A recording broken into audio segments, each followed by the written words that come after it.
te amo tanto, tanto, tanto, tanto. Filho, vem ser meu. Filho, eu quero ser teu Deus. Por que me queres tanto assim? Porque eu te amo.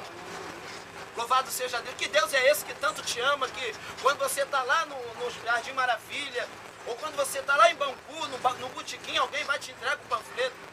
Que Deus é esse que mesmo você não querendo ir para a casa de Deus, Ele está sempre te chamando. Que Deus é esse mesmo sabendo que você está aí em adultério. Que Deus é esse sabendo que você tem abortado.